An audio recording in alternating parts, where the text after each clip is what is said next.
Gold की बात हो ही रही है, थोड़ा सा सिल्वर को भी यहाँ पर हम लोग उसका थोड़ा सा रुक कर लेते हैं। सिल्वर के भाव अगर देखें तो करीब 2,19,900 रुपये के आसपास ये फिलहाल यहाँ पर ट्रेड करता हुआ दिख रहा है। करीब 1.25% की इसमें गिरावट देखने को मिल रही है। इंटरनेशनल लेवल पे करीब 2.5% के आसपास ये भी गिरा हुआ है। सर, कई सारे दर्शक यही पूछ रहे हैं कि क्या अभी सिल्वर में भी बेहतर मौका है, अगर देखा जाए इस जियोपॉलिटिकल टेंशन को थोड़ा सा ध्यान रखते हुए, गोल्ड से बेहतर मौका, गोल्ड से बेहतर अवसर और आगे चल के उसमें ज़्यादा बढ़ोतरी देखने को मिल सकती है सिल्वर के लिहाज से अगर देखें तो? अजय सर। देखिए, मुझे लगता है कि सिल्वर का प्रारूप है टोटली चेंज हो चुका है। ज्यादा करके हम देखते हैं सिल्वर, हम बोल सकते हैं पुअर मैन गोल्ड की बातें होती थी, या हम बोल सकते हैं शैडो मेटल है। लेकिन जिस ढंग से अभी थोड़ा सा तनाव बढ़ा हुआ है, इसलिए सिल्वर ज्यादा अंडर परफॉर्मिंग रही है। 56% चांदी हाई से अपने टूट चुकी है। नीचे में 2 लाख का लेवल हमने 2 बार 3 बार टेस्ट करते हुए देखे।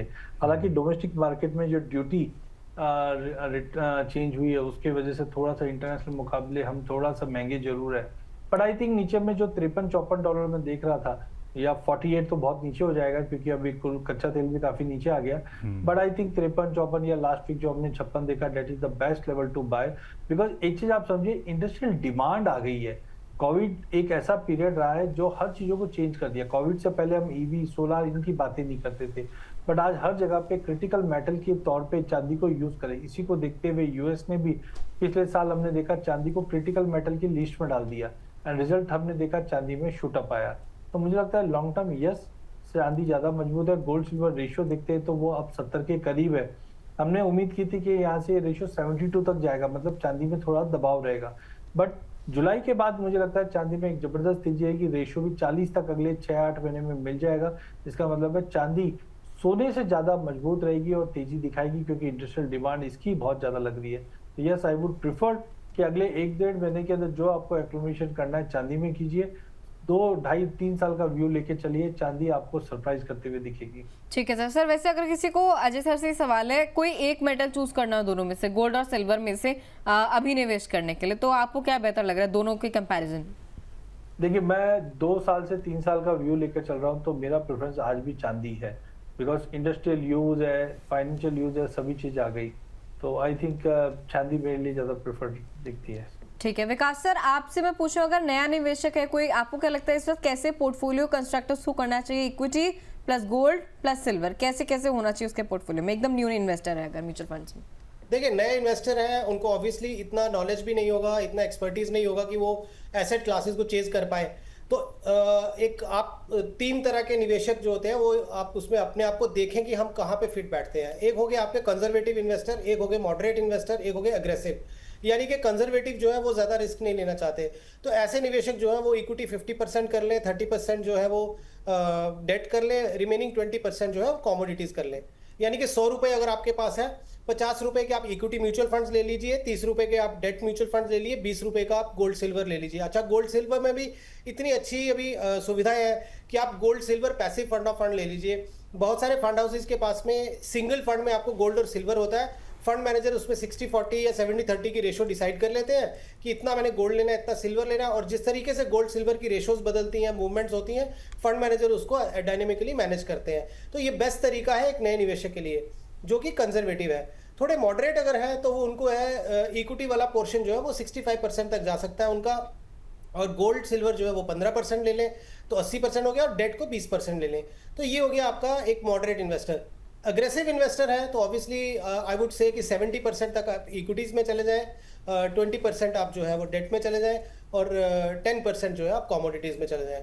ये आइडियल सिनेरियो है। हालांकि कोई थंब रूल नहीं है, बट ये आइडियल सिनेरियो है कि अगर आप अपने आप को कौन से तरह के निवेशक देखते हैं, उसके हिसाब से आप अपना एलोकेशन इन अलग अलग एसेट क्लास में कर सकते हैं। ठीक है। अजय सर, आपके पास आना चाहूँगा। एक तो आप कहते हैं कि जो सरप्राइज मिल सकता है, मतलब 2-3 साल के अंतराल में अगर कोई होल्ड करके चले उसको, तो कहाँ तक कितने भाव पहुँच सकते हैं, कैसा सरप्राइज रहेगा वो? और दूसरा सर, एक हमारे दर्शक हैं शुद्ध फार्मिंग्स करके, ये कहना है कि सिल्वर के मंथली चार्ट पर रनवे गैप जो है वो 1,70,000 पर है, क्या ये फिल हो सकता है? अजय सर, पहला सवाल है, 1,70,000 पे आपको जो गैप दिख रहा है उसमें आपने ड्यूटी एडजस्ट करना और रुपए की गिरावट भूल गए। तो वो गैप देखिए इंटरनेशनल में भी होना चाहिए, इधर भी होना चाहिए। तो ठीक है, मैं बोलता हूँ कि अगर पहले मैं देख रहा था 1,60-1,70 का लेवल, बट उसमें रुपए की जो गिरावट है और साथ में ड्यूटी एडजस्टमेंट है, उसको देखकर 2 लाख का बेस बन चुका है। तो आई थिंक 1.92 मैक्सिमम है, अगर कोई वर्स्ट कुछ होता है तो उतना मेरा पर्सनल व्यू नहीं है। जो भी गिरावट है वो आपको जुलाई अगस्त तक दिखेगी, सितंबर अक्टूबर से रिकवरी आएगी। सेकंड थिंग है, ऊपर में चांदी कितनी जा सकती है। तो देखिए उसके लिए उसके कैरेक्टरिस्टिक या चीजों को चेंज होते हुए देखना चाहिए। तो आज हम देख रहे हैं पिछले 6 साल से ये डेफिसिट में कंटिन्यू चल रही है। इसकी डायरेक्ट माइन तो नहीं होती है, कॉपर और जिंक की माइन से ही हम काम निकालते हैं। भाव माइन की जो कॉस्टिंग है लास्ट 4-5 सालों में जबरदस्त बढ़ी है और कोई टेक्नोलॉजी अपडेट नहीं हुई, इसके लिए डेफिसिट कंटिन्यू चलेगी। बट ये डेफिसिट नॉर्मल डिमांड कंडीशन को मैचअप करती है। लेकिन अब जिस ढंग से हम ईवीज में, सोलार में, सभी जगह इनफैक्ट हम देख रहे हैं कि कहीं ना कहीं ये सोवनियर फंड्स के अंदर भी अपनी जगह बना चुकी है, ईटीएफ्स में बना चुकी है। इसके चलते एक एक्स्ट्रा ऑर्डिनरी डिमांड हमने चांदी में बढ़ती हुई देखी है। अब इससे पहले भी हमने देखा 50,000 वाली चांदी लाख हो जाती, लाख का 2 लाख, 2 लाख का 4 लाख।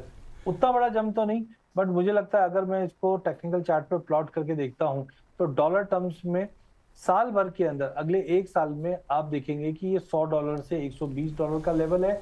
लेकिन अगर आप 2030 तक, जो कमोडिटी की सुपर साइकिल 2019 में स्टार्ट हुई थी, अगर वहां तक हम पहुंचते हैं तो मुझे लगता है ऊपर में कम से कम 170 से $200 तक का भी लेवल दिख सकता है। क्योंकि सप्लाई जब तक पूरी तरह से वापस रेइंस्टेट नहीं होती है तब तक मुझे लगता है कि ये जाएगी, क्योंकि डिमांड बहुत ज्यादा बढ़ रही है। और डोमेस्टिक मार्केट में भी अगर हम देखें तो इस वक्त भाव करीबन चांदी का मल्टीपल ऑफ टाइम हम देख रहे हैं 2 लाख के आसपास से बेस बना रहा है। आज 2 लाख 19-20 के आसपास ट्रेड कर रहा है। हो सकता है 2 लाख का लेवल मिल जाए, बट मुझे लगता है कि अगले साल भर में आपको 3.5 से 4 लाख का, लेकिन अगले 2-2.5 साल का, अगर 3 साल का व्यू लेकर चले कोई, तो मुझे लगता है कम से कम 5 से 6 लाख के ब्रॉडर बैंड में हम आते हुए देख पाएंगे। तो लॉन्ग टर्म का नज़रिया जो है वो काफ़ी मजबूत है। चलिए Ajay sir, thank you so much in तमाम जानकारी के लिए। मैं आपका डिस्क्लेमर लूँगा, लेकिन सर आपके लिए 2 कमेंट्स यहाँ पर आए बड़े अच्छे। एक तो कह रहे हैं कि अजय सर के चेहरे पर बियर्ड जो होती है वो बहुत अच्छी लगती है, और दूसरे कह रहे हैं कि हम तो अजय सर के बहुत बड़े फ़ैन हैं, सुपर डुपर एनालिस्ट इन कमोडिटी। सर सबसे पहले बियर्ड के बारे में आप बताइए, आपने बियर्ड हटा क्यों दी? क्योंकि कई सारे दर्शक इस पर कंप्लेन कर रहे हैं। तो ये तो एक एक्सीडेंट हो गया, नई मशीन लाया था, ट्राई कर रहा था अच्छा सर, हादसे के शिकार हो गए मतलब आप चलिए sir, thank you so much. जाने से भी आ गया। जी, चलिए thank you so much sir. जाने से पहले प्लीज़ अपना डिस्क्लेमर शेयर कर दें आप। तो आज हमने कमोडिटी में डेरिवेटिव मार्केट की बात की है, जिसमें मेरी पर्सनल कोई पोजीशन नहीं है, मेरे क्लाइंटों की हो सकती है। सेकेंडली, कभी भी जब कमोडिटी में आप निवेश करते हैं जोखिम तो रहता है, उससे बचने का सबसे अच्छा साधन एक स्टॉप लॉस लगाइए, दूसरा सेबी रजिस्टर्ड फाइनेंशियल एडवाइजर की सलाह लेकर ही इसमें निवेश करें। चलिए ठीक है, thank you so much Ajay sir time निकालने के लिए, थैंक यू सो मच। चलिए आगे बढ़ेंगे। एक हमारी प्राइम मेंबर है सयानी नाहा, इनका शायद से नाम है, अगर मैं सही प्रोनाउंस कर पा रही हूँ तो। कह रही है, Vikas sir is my favourite financial adviser. I want to ask him, Parag Parikh flexi cap and SBI contra fund are continuously giving negative return since 1 year. Should we redeem them या फिर वेट करें? प्लीज बताइए सर। सर सयानी जी को क्या सलाह रहेगी आपकी? इन 2 funds पे आपकी सलाह चाहती हैं, पराग पारिक फ्लेक्सी कैप पे और SBI के कॉन्ट्रा फंड पे। 1 साल से निराश है दोनों ही फंड से, क्या करें? बिल्कुल सही बोला आपने सयानी, क्योंकि ये दोनों किसी टाइम पे स्टार फंड्स रहे हैं और इतनी अच्छी परफॉर्मेंस होने के बाद जो लास्ट 1-1.5 साल से उतना अच्छा परफॉर्मेंस नहीं रहा।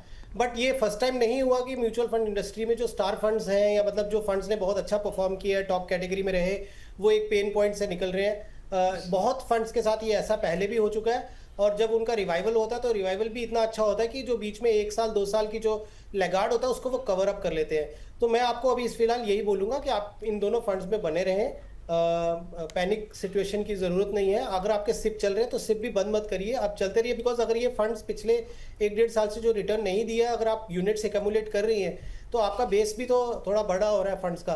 तो जब साइकिल टर्न होगा या इनके जो सेक्टर बेट्स हैं वो चलेंगे, फंड मैनेजर्स ने जिन पे कॉल लिया, बिकॉज अगर आप देखेंगे तो ये पब्लिक डोमेन में आया भी था कि पराग पारिक फ्लेक्सी कैप ने कुछ कॉन्ट्रेरियन बेट ली हैं, जैसे आईटी सेक्टर के कुछ स्टॉक्स हैं वो उन्होंने अपने पोर्टफोलियो में ऐड किए हैं।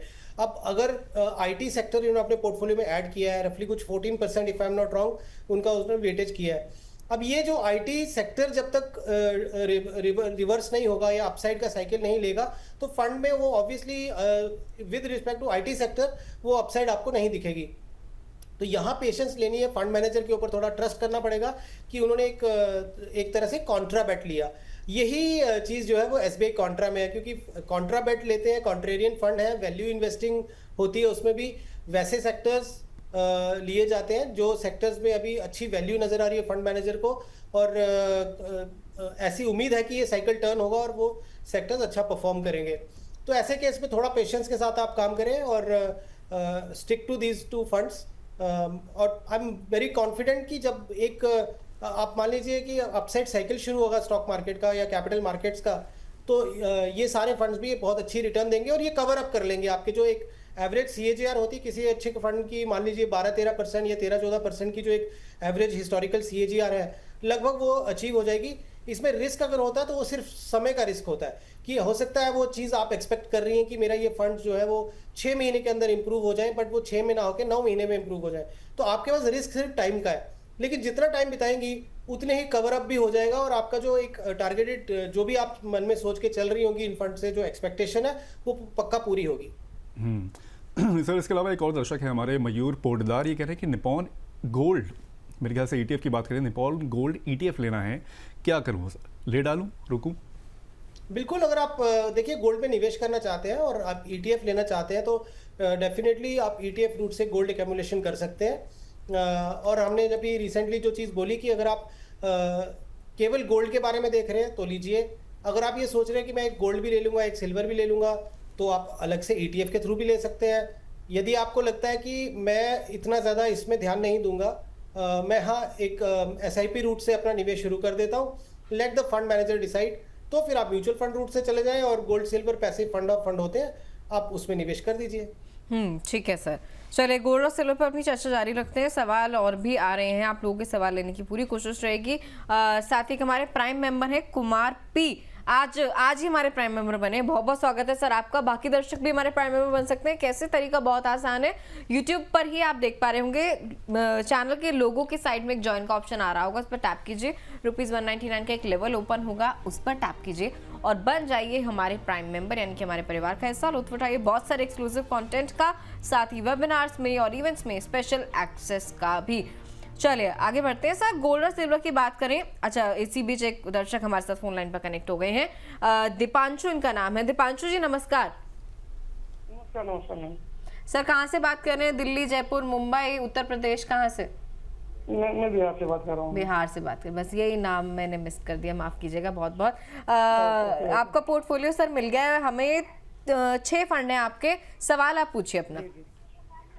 सवाल मैं पूछ रहा हूँ कि 10 साल का मतलब टारगेट है टाइम का, और इसमें जो मैंने फंड जो चूज किया है ये कैसा फंड है, इसका मतलब कंटिन्यू रखने से बेनिफिट होगा या नहीं होगा, क्या कोई क्या कर सकते हो बताइए। ठीक है विकास सर, ये जो इनका पोर्टफोलियो आप देख पा रहे होंगे, Nippon India large cap, Parag Parekh flexi cap, HDFC mid cap, Motilal Oswal mid cap, Bandhan small cap, कौन स्मॉल कैप, कैसा पोर्टफोलियो आपको लग रहा है? बैलेंस्ड है, कुछ चेंजेस की जरूरत है?